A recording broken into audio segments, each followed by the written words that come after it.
22 de febrero de 2026, estamos de regreso en El Mundo Ahora, la franja informativa de la tarde en France 24. Soy Valentina Torres Sánchez, es un gusto acompañarlos. Vamos a revisar las principales noticias del día. El gobierno mexicano confirmó que Nemesio Oseguera Cervantes, alias El Mencho, líder del cartel Jalisco Nueva Generación, fue asesinado en un operativo en el estado de Jalisco, que contó con información de Estados Unidos. Se trata de uno de los capos del narcotráfico más buscados por Washington. Tenemos reporte. Fuentes estadounidenses identificaron como Austin Tucker Martin al sospechoso de 21 años que murió de un tiro tras ingresar en el perímetro seguro de Mar-a-Lago, la residencia de Donald Trump en Florida. El mandatario y su esposa se encontraban en Washington cuando ocurrieron los hechos. El gobierno de Omán, que media entre Estados Unidos e Irán, informó que la próxima ronda de conversaciones sobre el programa nuclear iraní se llevará a cabo el jueves en la ciudad de Ginebra.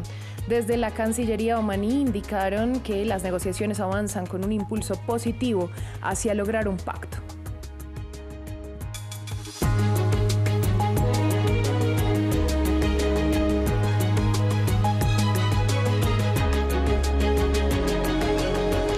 Damos inicio en México porque la Secretaría de Seguridad confirmó que Nemesio Oseguera Cervantes, alias El Mencho, líder del cartel Jalisco Nueva Generación, fue asesinado por las autoridades en medio de un operativo llevado a cabo en el municipio de Tapalpa, en el estado de Jalisco, que contó con información clave de Estados Unidos. Los hechos generaron bloqueos en varias vías, con quema de vehículos y otros episodios de violencia, tanto en Jalisco como en Michoacán, Tamaulipas y otros estados. Una táctica usada comúnmente por los carteles para bloquear operaciones militares.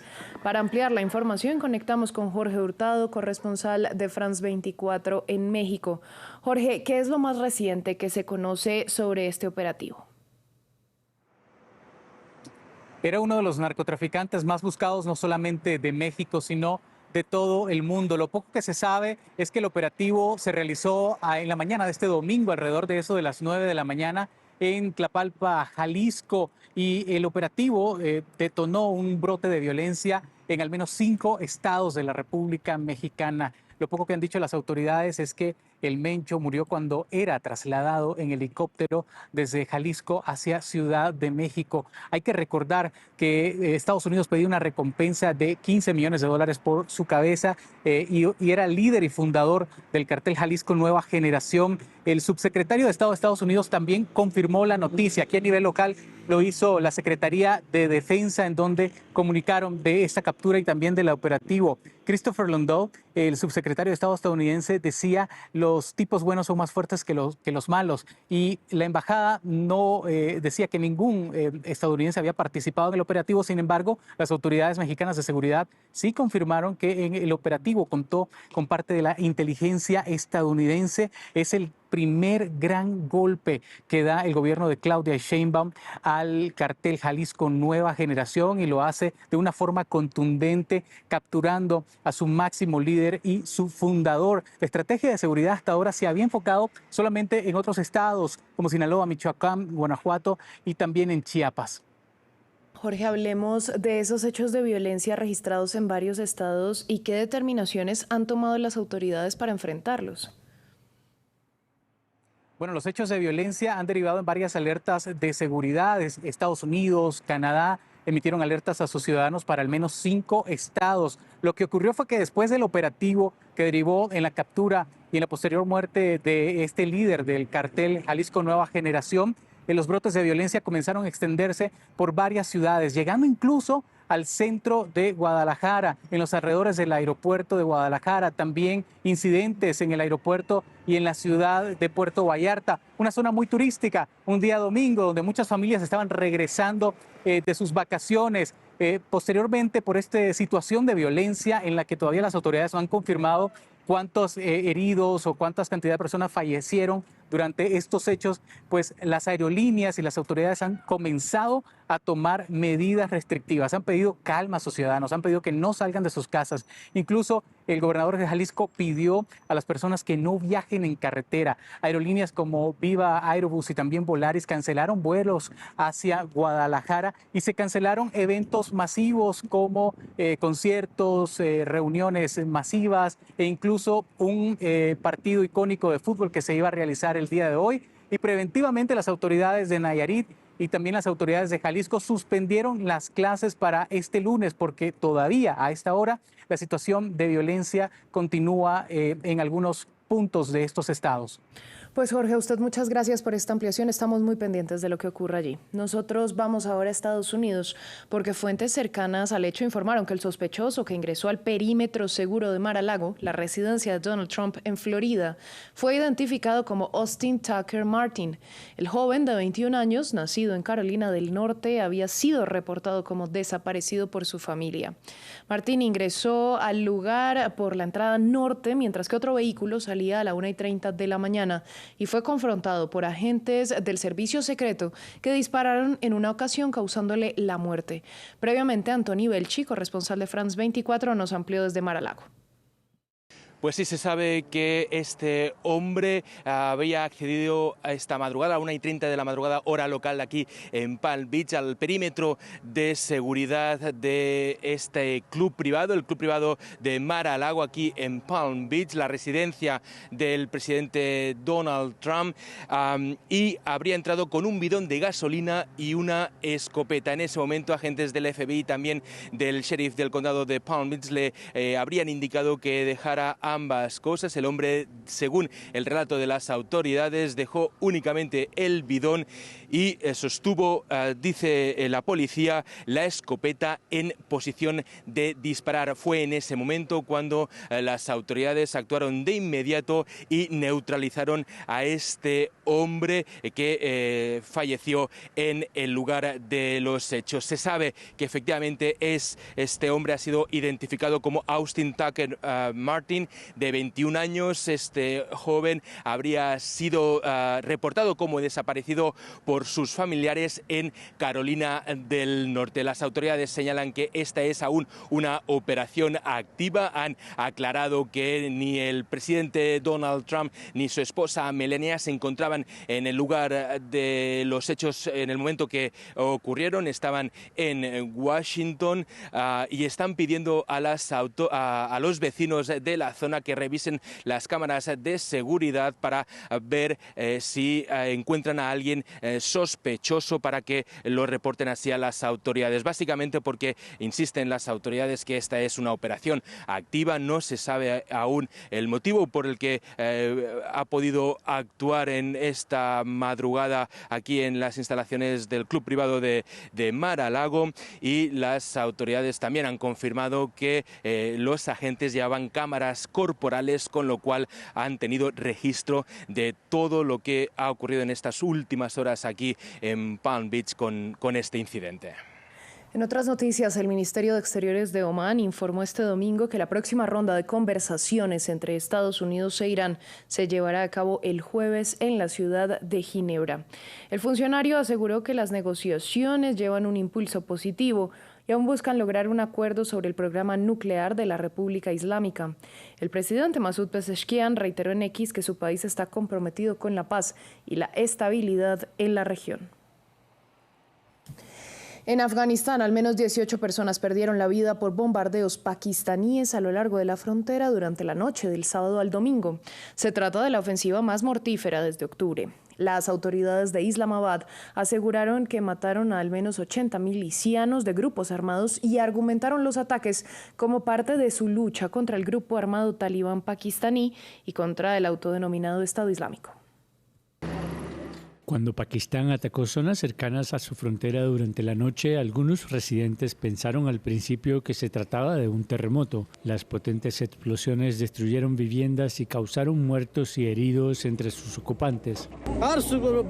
Fue bombardeado y todo quedó destruido. La casa quedó completamente destruida. Mis hijos y mis familiares estaban ahí. Mi padre y mis hijos estaban ahí. Todos ellos murieron.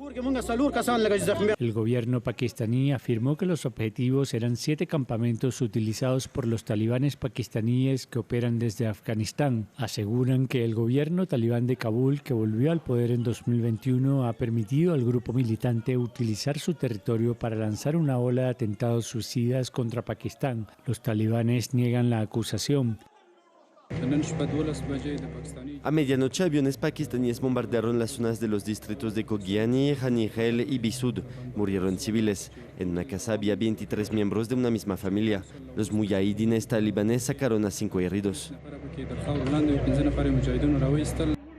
Pakistán ha enfrentado una creciente inseguridad en los últimos meses. A principios de este mes, una filial del grupo Estado Islámico reivindicó la autoría de un atentado suicida en una mezquita en Islamabad que causó la muerte de 31 personas. Hace una semana, un terrorista suicida respaldado por hombres armados estrelló un vehículo lleno de explosivos contra el muro de un puesto de seguridad, matando a 11 soldados y a un niño. Ambos países firmaron un alto al fuego en Doha en octubre. En Madagascar, el ciclón Gesani provocó al menos 60 muertos, una cifra preliminar para la devastación sufrida en el país por el fenómeno meteorológico. Por el momento, UNICEF explicó que las cifras no reflejan unos daños difíciles de cuantificar. Decenas de muertos por un ciclón Gesani que arrasó Madagascar. Al menos 500.000 de personas se vieron afectadas en 7 regiones del país, lo que representó más de 100.000 hogares. Vientos de hasta 250 km por hora arrasaron en algunos puntos del extenso territorio. El líder del país, que dio un golpe de estado en octubre de 2025, visitó hace unos días una de las zonas más afectadas. Por compasión y solidaridad con el pueblo malgache que se enfrenta al ciclón, he venido aquí para afrontar el impacto del ciclón junto al pueblo, especialmente en la región de Atsinanana. En la capital de la región, Toamasina, el 80% de los hogares sufrieron daños. Por ello, Naciones Unidas fue clara al hablar de una devastación difícil de cuantificar. Creo que algunas de las cifras provisionales superan las 60 personas fallecidas a causa de la tormenta, pero insisto, estas cifras no reflejan la situación completa. Los ciclones son cíclicos aquí en Madagascar y la gente sabe cómo protegerse. Y como dije, el gobierno proporciona refugios. Por lo tanto, no reflejan la situación real de las necesidades y la situación sobre el terreno. Por lo tanto, cuando no se tiene acceso al agua ni a la atención médica, todas estas situaciones que se ven afectadas tras un ciclón, el costo real del ciclón, su impacto y sus efectos secundarios son muy difíciles de calcular.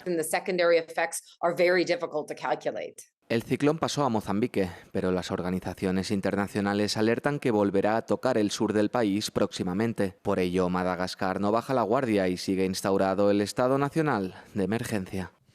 Vamos a Ucrania porque a solo 2 días de que se cumplan 4 años de guerra, el número de evacuados va en aumento en el principal centro de tránsito de la región del Donbass. Las personas que llegan a este lugar provienen de poblaciones muy cercanas al frente que Moscú reclama como suyas en el borrador de acuerdo que sigue siendo discutido. Catalina Gómez Ángel, enviada especial de France 24, nos dio más detalles desde el lugar. Nos encontramos en el principal centro de tránsito donde es evacuada la gente, especialmente de la región conocida como el Donbass, personas que viven en poblaciones muy cerca al frente de batalla o que son atacadas con intensidad por las fuerzas de Moscú. La característica que nos encontramos hoy es que aquí nos cuentan que el número de personas evacuadas en la última semana ha ido subiendo, varía entre 100 y 150, en el día de hoy han sido 100. Muchas de ellas vienen de una población muy cerca al frente, conocida como Droshkivka, pero también de esas poblaciones de Kramatorsk y Sloviansk, cada vez más atacadas y que clama Moscú como suyas en ese acuerdo que tratan de llevar a cabo para poner fin a esta guerra comenzada ya el 5º año, va a empezar el 24 de febrero.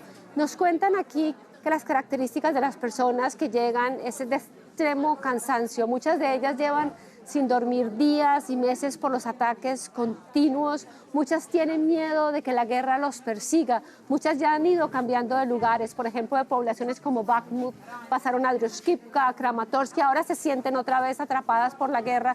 Y cuando llegan aquí, le dicen a los psicólogos que tienen mucho miedo de que realmente esos ataques los persigan y tengan que volver a dejar sus casas otra vez. Muchos de ellos se habían negado durante meses y años a abandonar esas poblaciones, sus animales, pero muchos de ellos llegan a la conclusión de que no tienen otra opción. Y también vemos muchos jóvenes y nos cuentan que el mayor temor que tienen es qué será de su futuro, qué será de su trabajo, cómo volver a rehacer su vida. Pues muchos piensan que posiblemente no podrán volver a sus casas, por lo menos no por el momento y bajo las situaciones políticas y militares actuales. Fin del informativo, volvemos en breve.